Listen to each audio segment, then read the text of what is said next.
And in 71, I was 15 or 16, and I was a car nut, like most guys are.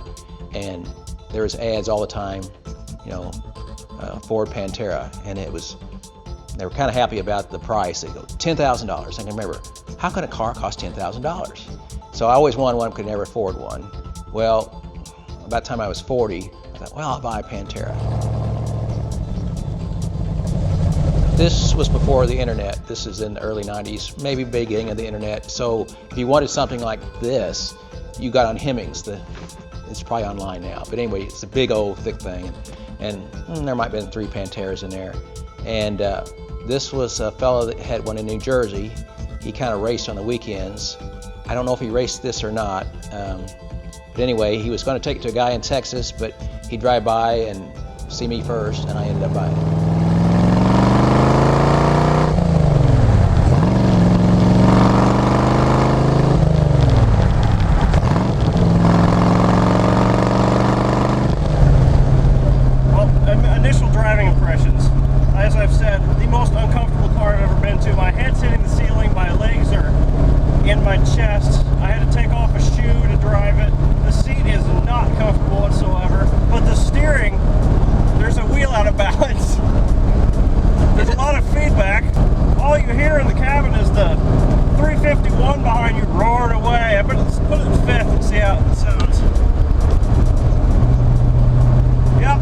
That's not the word I would use.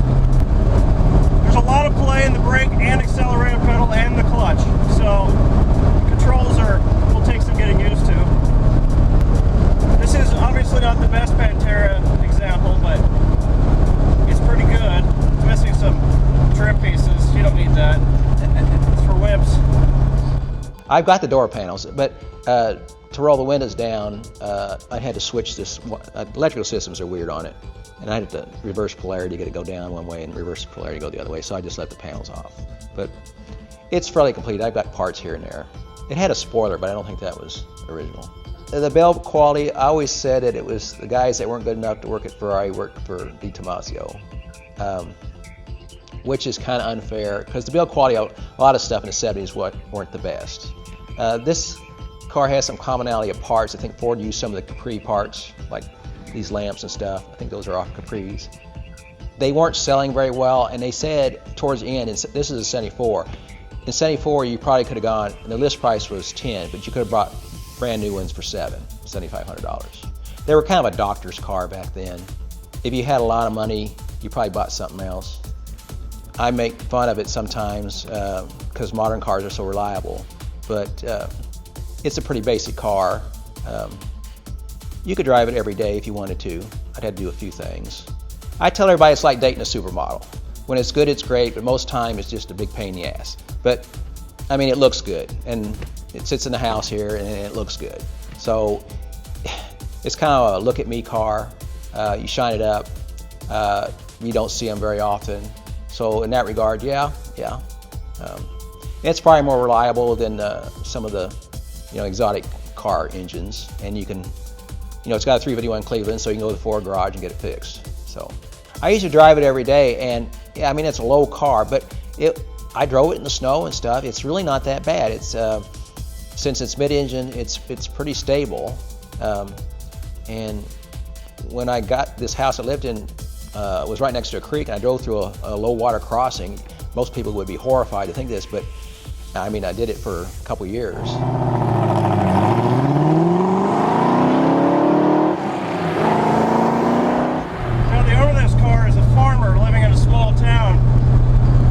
Not his only, I'll say, enthusiast car. He also has a 67 Camaro and a 75 Jeep. And this isn't his only mid-engine car. He also has a Fiero, which is completely different. Completely different. And this is way cooler and way worse built. In 1971, they had a lot of trouble with these cars because the build quality was terrible. They had overheating issues. They had rusting issues. They didn't put drain holes in the panels. There were poor fitment issues. I mean, this is a 74, and it still hasn't had everything ironed out. The panel fitment isn't great. Now, granted, this isn't a perfect example to actually compare things to. I mean, look at the steering. But it's been repainted. This car used to be yellow. As for the driving experience, it's very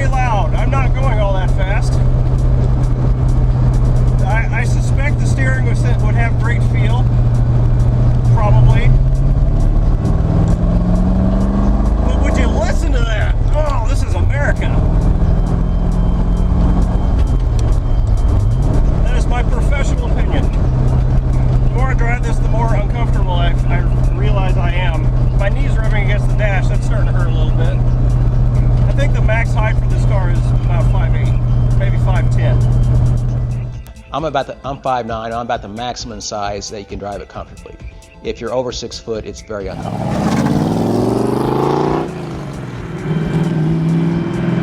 Most people under 40 aren't aware of this car. Attractive women will come up and ask me if it's a kit car, and I go, no, it's not a kit car. You know, they used to have these, back in the 80s and stuff, they would take cars and put VW motors in them, and they look really good, but they still be a car with a VW motor in it. If you want to meet people and talk to them about cars, take this thing out and you'll meet a lot of people.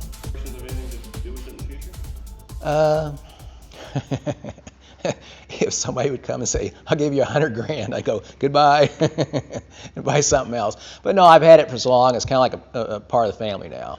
So, no.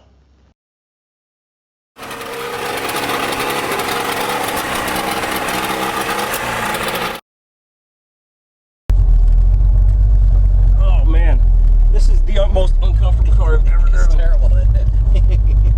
A lot of play in the brake. Yeah, the brakes are a little soft now. So. All right, dog leg first.